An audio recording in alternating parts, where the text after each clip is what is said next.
तब्बल 16 वर्षांनंतर बुलढाणा जिल्हा मध्यवर्ती सहकारी बँकेच्या निवडणुकीसाठी झालेले मतदान शांतपणे पार पडले आहेत।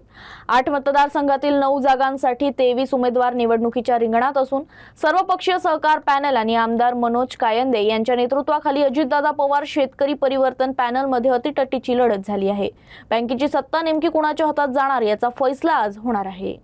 आर्थिक अडचणीमुळे प्रशासकाच्या ताब्यात गेलेल्या बुलढाणा जिल्हा मध्यवर्ती सहकारी बँकेला तत्कालीन अर्थमंत्री अजित पवार यांच्या कार्यकाळात 300 कोटी रुपयांचे सॉफ्ट लोन मिळाल्यानं मोठा आधार मिळाला होता।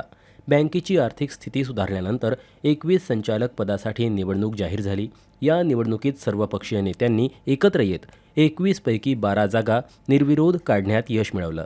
मात्र राष्ट्रवादी काँग्रेसच्या अजित पवार गटाच्या नेत्यांना अपेक्षित प्रतिनिधित्व न मिळाल्यानं आमदार मनोज कायंदे यांच्या नेतृत्वात स्वतंत्र अजितदादा पवार शेतकरी परिवर्तन पॅनल मैदानात उतरलं। त्यामुळं उर्वरित 9 जागांसाठी ही निवडणूक अत्यंत प्रतिष्ठेची आणि चुरशीची ठरली। रविवारी सायंकाळपर्यंत 13 मतदान केंद्रांवर मतदारांनी मतदानाचा हक्क बजावला। मतमोजणी पार पडणार असून सहकार क्षेत्रातील या महत्त्वपूर्ण लढतीत मतदार कोणाच्या पारड्यात मत टाकतात याचा निकाल स्थानिक स्वराज्याच्या संस्थेच्या निवडणुकीमध्ये अतिशय सामान्यातले सामान्य मतदार असतात, परंतु बुलढाणा जिल्हा केंद्रीय सहकारी बँकेच्या निवडणुकीमध्ये प्रत्येक गावातून जवळपास एकच सदस्य यामध्ये नियुक्त केलेला असतो। त्यामुळे अतिशय हुशार मंडळी यात असते। स्थानिक स्वराज्याची सुद्धा हुशार मंडळी असतात, परंतु त्यातल्या त्या चांगले हुशार मंडळी जे आहे या बुलढाणा जिल्हा केंद्रीय सहकारी बँकेच्या निवडणुकीत सदस्य म्हणून असतात। अतिशय जिकरीची ही निवडणूक असते आणि अतिशय कठीण ही निवडणूक असते।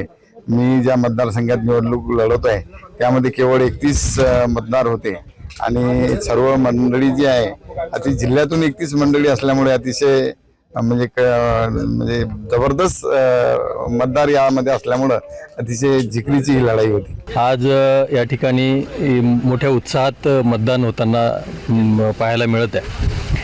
सर्वांनी एकत्र येऊन ही निवडणूक अविरोध होण्यासाठी प्रयत्न केले, परंतु काही कारणास्तव ती होऊ शकली नाही।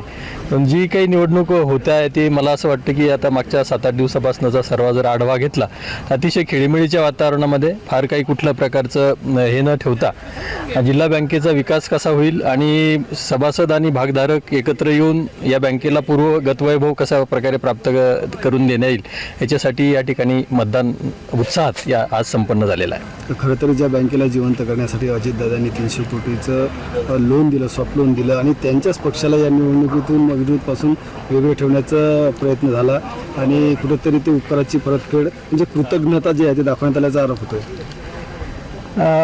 याविषयी बोलण्या इतपत एक मतदार म्हणून मी फार काही मोठा नाही आहे, परंतु वरच्या लेवलवरच्या काही ज्या घडामोडी झाल्या असतील त्याच्यामध्ये सगळ्यांना न्याय देण्याचा प्रयत्न वेगवेगळ्या ठिकाणी केला गेला। कुठे झालं नसेल तर आता मतदार सगळ्यांना न्याय देणारच आहेत।